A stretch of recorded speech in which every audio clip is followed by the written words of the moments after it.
Campus विच मुबैना रियासती सरपरस्ती विच तशद्दुद भारत विच तलबा ते इख्तलाफी आवाज़ां नूं दबाण दे इल्जामात 13 ते 14 अगस्त की दरमियानी शब हैदराबाद की English and foreign languages university के बशीर मैन हॉस्टल विच तलबा उत्ते मुबैना हमले का वाकया सामने आया। फराहम करदा मतन मुताबिक RSS नाल वाबस्ता ABOP दे अरकान ते इल्जाम है कि उन्होंने आहानी रॉड्स बांस ते लाठियां टुटी हुई बोतलों नाल तलबा नूं तशद्दुद दा निशाना बनाया, जिसके नतीजे विच मुतअद्दिद तलबा जख्मी ते बास नूं अस्पताल मुंतकिल किया गया। यह वाकया एक पुरअमन एहतजाज के दौरान मुबैना जात पात उत्ते मबनी तौहीन के बाद पेश आंदा दावा किया गया।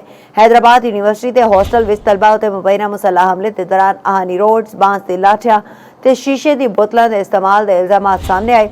फराहम करदा दावे के मुताबिक जख्मी तलबा नुमाइंदियां नूं हॉस्टल के वॉशरूम्स तो बाहर कढ़िया गया ते बास तलबा नूं शदीद चोटां आया। मुबैना हमला आवरा ने आहानी रोड्स ते बेल्ट्स का इस्तेमाल किया, जबकि मुतादिद तलबा के शदीद जख्मी होने दे बेहोश होने के इतलात सामने आया। यूनीवर्सिटी इंतजामिया ते वार्डन उत्ते इल्जाम आयद किया गया कि उन्होंने मुतासरा तलबा की पुलिस शिकायत के अंदराज विच मुबैना तौर पर रुकावट पाई। वाकये के बाद ABOP तो वाबस्ता अफराद वालों मुबैना तशद्दुद ते पुलिस कार्रवाई तो मुतलिक सवालात ने कैंपस सिक्योरिटी ते तशवीश वधा दी थी।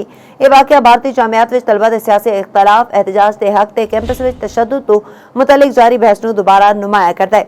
जनूबी भारत के कैंपस तशद्दुद तो मुतलिक फराहम करदा आदाद शुमार विच सैकड़ा मुकदमात ते हजारा कानूनी कार्रवाइयां का दावा किया गया है। ताहम इन्हां आदाद शुमार की आजादाना तस्दीक जरूरी है।